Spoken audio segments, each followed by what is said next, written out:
Hello, and welcome to the Digital Workspace Works podcast. I'm Ryan Purvis, your host, supported by our producer Heather Bicknell.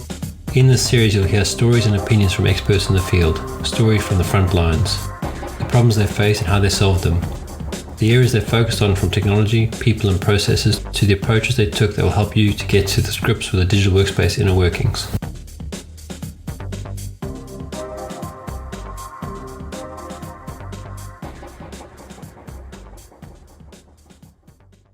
So I know you wanted to chat about distributed teams today. Yeah. I thought, since most of the world is still in some form of a lockdown or either coming in or out or whatever the story is, there's probably some lessons we've all learned that might be worth discussing.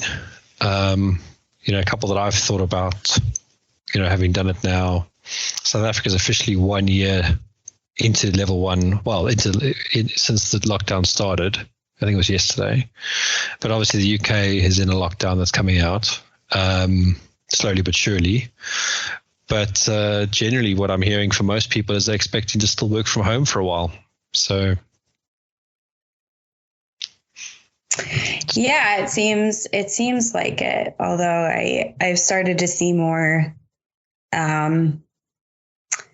research into what people, I think there's a difference between what employees want and what employers want when it comes to the back to office plan. So I started to see that. Obviously, employees are really hooked on flexibility now.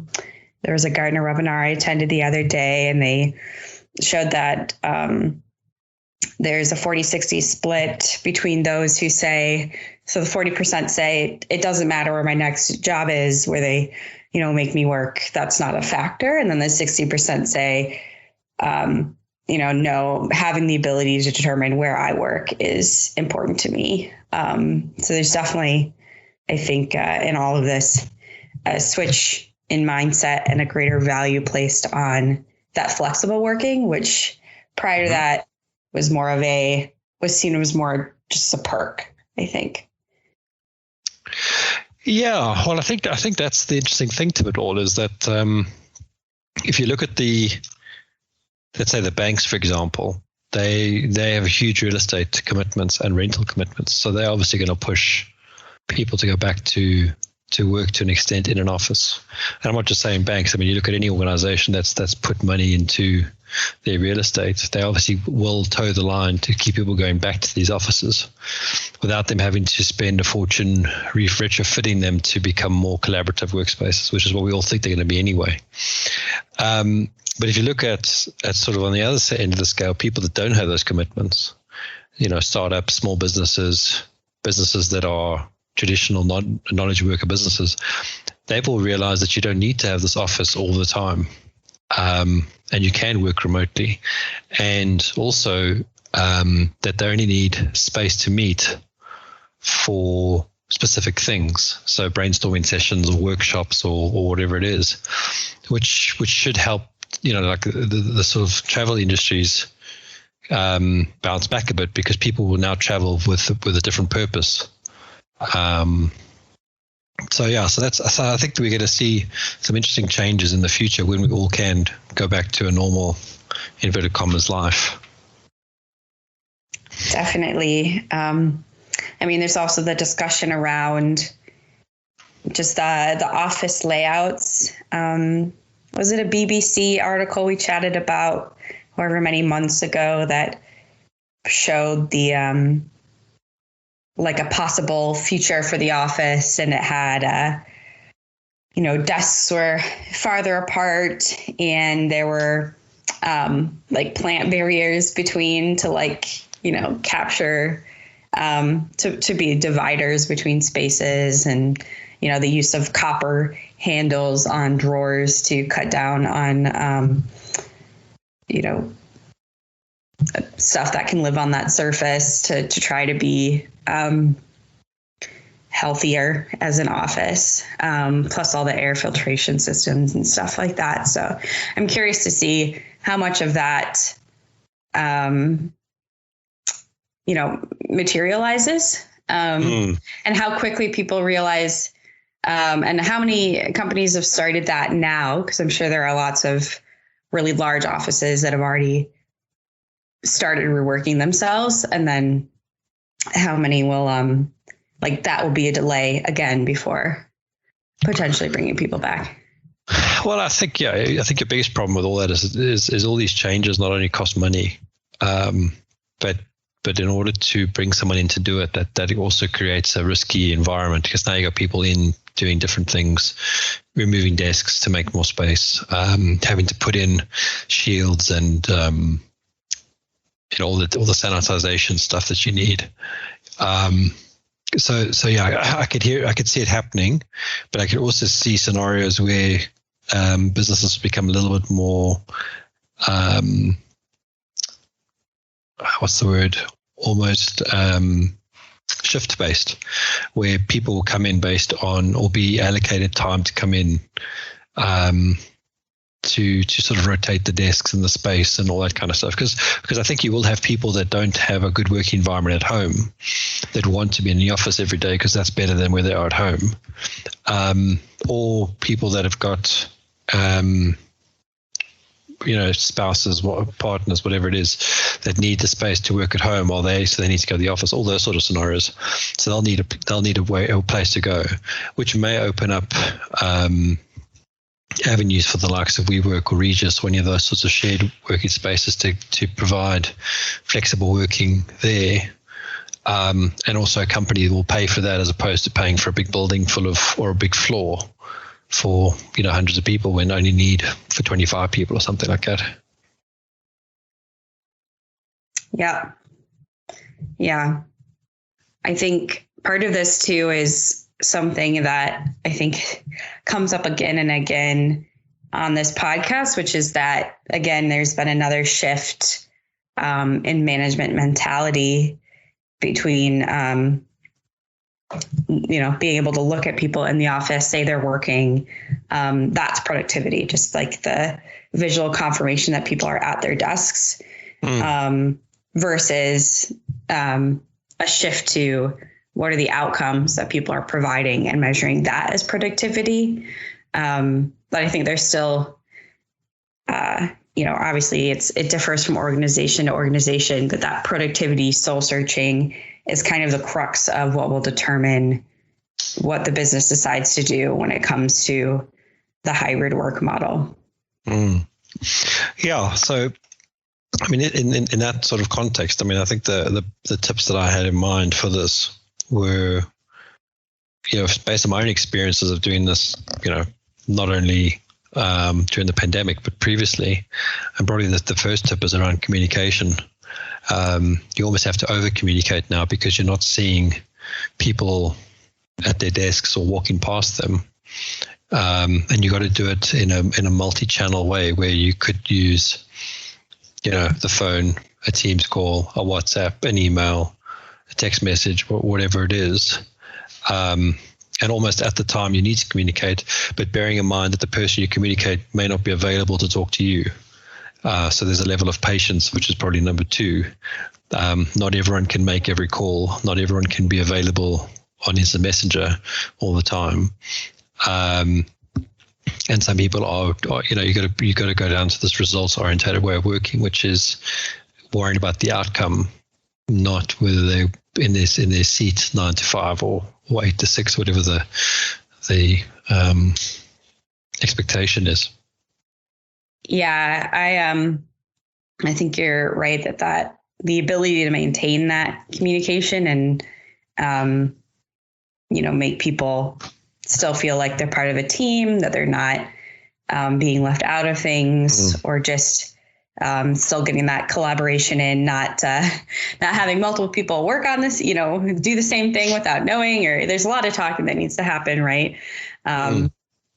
Is so key. But I think I was already primed to do that as well, even though, so when I used to work at the office, most of my team was in a different city, just how our R&D versus sort of sales and marketing split was. I was in the R&D office. So of course I could talk to a lot of engineers and different people like, on the daily, but a lot of my team was at a different branch anyway. So I was already using, Teams and email primarily to speak with them anyway. So that wasn't a huge shift. I did have kind of a light bulb. Well, not really a light bulb moment, but I had a moment yesterday where I messaged someone who I don't talk to frequently in the company, but there was just a piece of information that I came across that I thought they'd want to know. And of course, my team's dot was red, his team's dot was red. That's not that unusual to me. I was just like in a meeting, I shot him this message and he's like, oh, I'm in a meeting. And I'm like, yeah, I can see you're in a meeting. It was just, I was like, oh yeah. I mean, I guess some people aren't, oh, do I need to, for people you don't communicate with as frequently, who may not be, as accustomed to like asynchronous communication, or you just haven't established that, like what the expectation is when you send a message, like how soon you expect a reply. A lot of the times I get into the habit now of, if it's someone I don't talk to as much, kind of qualifying it before I even write what it is I meant to say, just to say like, hey, there's no rush to this, or hey, no need to, respond right away. Just thought you would want to know this, or like put something up front to make it clear that, I see that you're not, available right now in terms of a team status, but I'm going to just tell you this now, because if I wait until later, it might not happen. Yeah. And that's the important thing, is that we've all got to be, I like the sort of the term integrated workers, where you've got a 24-hour period where you're going to sleep, you're going to eat, you're going to do work in that period, you're going to do other things like run your errands and whatever it is, and so other people. So there's going to be overlaps throughout the day. What I'm finding very difficult for myself at the moment is my diary is just filling up with meetings and meetings and meetings, and if I don't put stuff in to break up the monotony, I can be on the phone from 9 a.m. till 5, and actually have done no work the whole day except for talk. And I don't think that's a healthy thing either. So I'm finding that's definitely something that's needed, is to have consolidated, consistent breaks throughout the day, and also to walk away from a screen at that time. So as I mentioned, I went for a walk. Whilst I'm listening to podcasts and stuff, I'm not looking at a screen that entire time, because you need that break for your brain and your eyesight. I mean, ideally you want to actually not be listening to anything and just have total breaks, but I've got too many podcasts to catch up on, so I can't afford to not be listening. But yeah, I can see where you're coming from. Yeah, I think there's sort of two tips in what you said. One is around sort of reevaluating your meetings, and trying to create a culture of not just booking people straight through all day. And I mean, it's hard. I definitely spend more than, half my work hours in meetings now, which I can feel which pushes me to then work longer and longer days, right? Because I still need to get the same amount of things done, but, I do things like I'm in a meeting, but I'm not giving always give your full attention to the meeting, right? If you're more, in the background, or if it's a topic that just doesn't need your input as much, you're doing other things, which I suppose was also true pre-pandemic, but pre-work from home. But yeah, I think going on a meetings diet, or reevaluating those meetings. And then the other thing that you were speaking to, which is so critical, is just kind of making sure that you're taking care of that for yourself, I think, and adding those breaks in, blocking that time, not being afraid to sort of control your own calendar in that way, instead of letting other people book all over it for you, because at the end of the day, you still need to preserve your sanity and get your work done. Yeah, and I mean, I can controlling my own diary is one of those things that I laugh at for myself, because I use Calendly to book my time out. So if people want to have a meeting with me, I say, here's my Calendly link, just go and find a slot that suits you. Now that's sometimes a bit lazy, but it also just removes the whole backwards and forwards around When are you available? Give me some times, blah, blah, blah, blah. The challenge with that, however, is if you don't control the parameters around what's available in your diary using that link. Now you can set, availability slots, and you can set, a sort of buffer period between meetings so they can't book. So if I give them a 15-minute link and I've got a meeting on the hour and at the half an hour, and there's only half an hour gap, they can't book in that half an hour. There needs to be a 45-minute gap to get the 15-minute gap, which gives me a buffer in between, which can work. But if you don't put in the buffers, that's where you end up with these things back to back to back, because the person that's booking your diary using that link has no idea that you've actually got a whole bunch of things together. And where it's hurt me a few times, especially being here in SA, is I've gone to the shops or something, and someone's booked something in my diary, and I haven't obviously put that in my diary. I'm going to the shops, and I see this meeting pop up, and I'm going, there's no way I can be back for that. Why have they booked that? Then I've realized, they've used the link. And that's where the problems come from, is actually not controlling that. So that's where I've had to be, not my own worst enemy. But the other thing is looking at the attendees. Every time you see a meeting and someone's invited you to something, and you sort of go, well, what's the topic? Why are we doing this? Who's involved? Do we need all these people? Because that's one of the problems, is there's almost this, and it's a common problem, I think, where we feel like we need to include everyone, but actually you don't need to include everyone. And if you think that's the case, then maybe you need to rethink why you need the meeting, and maybe it's more of an instant messenger conversation on a channel with a chat. And then if there's still, no clarity, then you have the meeting, because now everyone's had the chance to weigh in. You can see who's actually got an opinion on this thing, and then you have the meeting with the people with opinions, and you don't have people sitting, 5 people on a meeting room, 4 of them talking, one of them doing something else because they actually have they see no value in the meeting. Mm-hmm. Very true. Do you have any tips for time differences, or does this not affect you all that much? Because I know you're working on a slight time difference with your UK team, right?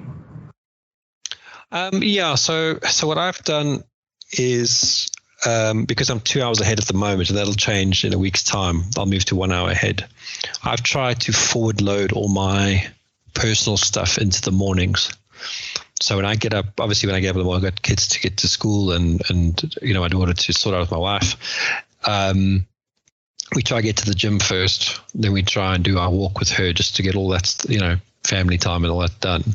So by the time I get in front of my machine at 11 o'clock or so, South African time, and sometimes it's a little bit early depending on what's been booked to my diary, I'm then flat out from 11 till 5, with everything. So it's a really compressed day. But then, I don't take breaks during breaks during that day. And then when 5 o'clock comes along, then it's I pick my son up and, sort them out for 2 hours till bedtime, and then I catch up any work that night, depending on my energy levels. So that's kind of worked, because that's meant, from a time zone point of view, I've benefited from the gap. And now most of my team is in India, or in South Africa, depending on who I'm talking to. So that kind of works, because when because I'm getting up 2 hours earlier than the UK, I can do some stuff, during the course of the morning before or in between getting the kids to school and going to gym and all that kind of stuff. Might not be phone calls, but it could be Teams chats or emails or something quick, and then leaving the calls for later in the day. When I've got something to get out, then I'm getting up early anyway, sort of 4 or 5 in the morning to work before the kids get up. And then I can also still, because the guys in India, I can still work with them.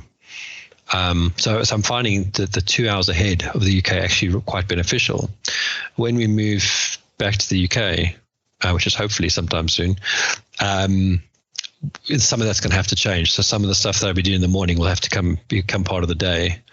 And then I feel like I'm going to lose that time, which is silly, because you've still got the time. You haven't lost it, but it's just moved around.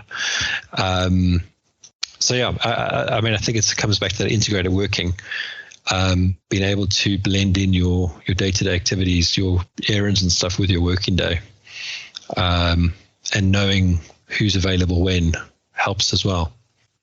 Definitely, especially when it comes to managing the teams in different geos. Do you use any project management software for work or for to keep your teams together? What do you mean? Like something like Monday.com or Trello or Microsoft Planner or any of those sort of Kanban boards? We've tried a whole bunch.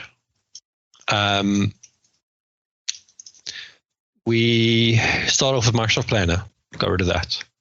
We tried Trello for a long time, got rid of that.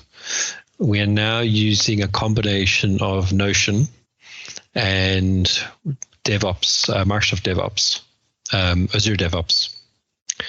Obviously, the Azure DevOps makes sense from a coding point of view, so all the stories go in there, all the epics, etc. So that works. What I've used Notion for is kind of the bridging the gap between a piece of functionality that's been defined and a piece of functionality that's just an idea. Because what was happening for us is that we were getting 100 ideas from the business, one-liners. Make me coffee when I get in the morning, whatever. Things that were really like, so what does this actually mean? Like when you see the one-liner. So we put those into Notion, and then that gives us a long list. And then once we go through that long list, and the nice thing about Notion is it's quite flexible in putting in columns and properties and then filters and sorting and stuff like that. So that gives us a way to shorten that list without polluting our Azure DevOps board. And then what happens is we'll do refinement sessions or even discovery sessions with these requirements and validate the requirements. And once we've validated those requirements, we then move them into the DevOps environment. Now, we still keep all the stories in Notion because Notion gives us quite a nice view on the roadmap and timeline, which is something that we struggle to get out of DevOps. Now, there's whole lots of plugins and all that stuff, but I find it a really poor experience overall to do anything beyond the standard stuff. So Notion gives me that flexibility. And also in the sense I can just drag and drop things and change the order and all that kind of stuff. It's not the best tool, but it seems to be at this moment in time the best tool all round for us to use. And also when people make updates, I see the updates and I can go and check them, and I can check it on my mobile phone, check it on my tablet. So that experience is consistent. Whereas I find with some of those tools, it's not consistent and certain functionality doesn't work. So we've kind of settled on Notion at the moment as our main sort of management tool, with the DevOps being for the project team, the product team to work with. And the rest of the business is using combinations of Microsoft Planner, Excel still, that sort of thing. We even used Microsoft Project for a while, but that becomes too rigid. So what the guys really like is the sort of Kanban board view, wherever they can get that, which is why they like Planner. That seems to be working. That works for them all. So what we'll probably do over time is move everyone over to Notion, because you can do Kanban boards in Notion. At least then we can start aligning everything with this concept called OKRs, objective and key results. Because that's the thing that we need to get right as a business, is trying to get that all everyone working on the same things or the same priorities generally in a quarter. Well, it sounds like you have some of that down for the product or the project management. I feel like that's something I'm always like looking for someone who has a team where they're using one of these tools and they feel like, yes, this is, this has everything we need, because I feel like it always is like you're either swapping platforms every once in a while, or it's kind of like a bit of a hodgepodge. So, I mean, right now I have just too many things between Excel, Trello, Asana, Monday.com. I have all of them, which, gives me really none of them. And that's funny enough why I've ended up on Notion, because I was using Evernote for storing notes. Then I was using Apple Notes to store notes. Now I've got two notes places, and Notion sort of started coming around. So I imported all my Evernote stuff into Notion. So now I was using Notion for reference materials, and then I started realizing the other functionalities that were similar to these other tools. And the problem that I've always had with these other tools is it feels like there's such a learning curve to using them. And also, I don't know what it is, but I always feel like it's such a big step to use them. It's like, oh, I've got to open Asana to go and check these tasks now. Oh, I've got to, but because I'm in Notion all the time, it's more a case of, oh, let me just click over there and just check that thing quickly, then I'll go back to what I was doing. So that friction's not there. And I'll be honest, I mean, Notion is not the most performant tool. It still takes a couple seconds to load in that. But because I've started putting other stuff in there, it's become, it's always open. In fact, I've just noticed now it's not open. But we use it for the podcast. I use it for work. I use it for my personal stuff. We're looking at renting a house now, so I had a table in Notion for that, with all my rules and that set up. So it helped to make the decision thing. So, it's those things that I think where Notion is strong. I think there's other tools like Airtable that's quite strong. And where these tools are going is with the APIs that they're developing, is they are becoming your brain in an application. So mates of mine use Airtable, where they trigger all sorts of automations from their Airtable records to go and do other things, post a tweet, turn the lights on when they get home, all these sorts of weird things, because it's become so part of their working pattern. Yeah, I think only having, used Notion mostly for the podcast, I feel like it's a very, there's a lot of flexibility in it, and you can kind of build the views that you want to see, whereas a lot of these platforms are much more like there's more one way to use it. It feels like, I don't know. I need to tie up here for today, but for the, you mentioned the OKR discussion. Is that something you want to follow up on, or how's that experiment going? We haven't started totally yet. We're starting that at the moment. Happy to discuss it as I learn about it.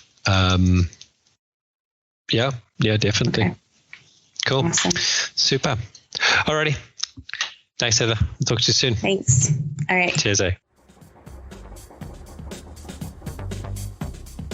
Thank you for listening to today's episode. Heather Bicknell is our producer and editor. Thank you, Heather, for your hard work on this episode. Please subscribe to the series and rate us on iTunes or the Google Play Store. Follow us on Twitter at the DWW Podcast. The show notes and transcripts will be available on the website www.digitalworkspace.works. Please also visit our website www.digitalworkspace.works and subscribe to our newsletter. And lastly, if you found this episode useful, please share with your friends or colleagues.